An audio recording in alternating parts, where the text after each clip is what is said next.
بسم اللہ الرحمن الرحیم۔ پیارے نبی پر ہر پل لاکھوں درود و سلام۔ معاشرے میں پائی جانے والی ایک اور برائی، بیماری یا غلط فہمی کا ازالہ بھی ہونا چاہیے۔ اکثر مجھ سے بھی اور آپ سے بھی اور کئی لوگوں سے کئی لوگ یہ شکایت کرتے ہوئے نظر آتے ہیں کہ میں نے اس کو فون کیا تھا، میں نے تم کو فون کیا تھا، تم میرا فون نہیں اٹھا رہے، وہ میرا فون نہیں اٹھا رہا۔ تو اس قسم کی جو بات ہے یہ پڑھا لکھا شخص اور عقلی طور پر بالغ اور باشعور شخص تو نہیں کرے گا، تو جو ایسا کرتے ہیں ان سے ناراض نہ ہوں۔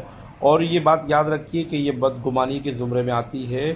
آپ کا کوئی فون نہیں اٹھا رہا یا آپ کا فون اٹھا کر آپ کو جواب نہیں دے رہا، تو آپ ان چیزوں پر غور کیوں نہیں کرتے کہ وہ بندہ شاید میٹنگ میں ہو، مصروف ہو، کھانا کھا رہا ہو، سو رہا ہو، کسی خاص موضوع پہ بات چل رہی ہو، وہ عبادت کر رہا ہو، نماز پڑھ رہا ہو، قرآن پڑھ رہا ہو، شاید وہ بک کی ریڈنگ کر رہا ہو، وہ کسی کام میں مصروف ہو، کچھ سوچ رہا ہو، کچھ لکھ رہا ہو، یا پھر اس کا موبائل سائلنٹ ہو۔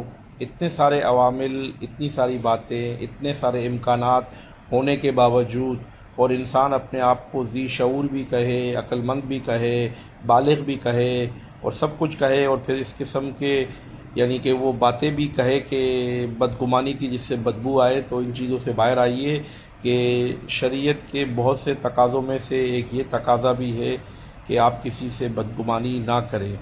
اس کی وضاحت آپ علماء کرام سے کروا سکتے ہیں کہ بدگمانی کیا ہے اور اس کا شریعت میں کیا حکم ہے، وہ آپ کو ڈیٹیل میں بتا دیں گے، یا آپ دینی کتب کا مطالعہ کر لیجئے۔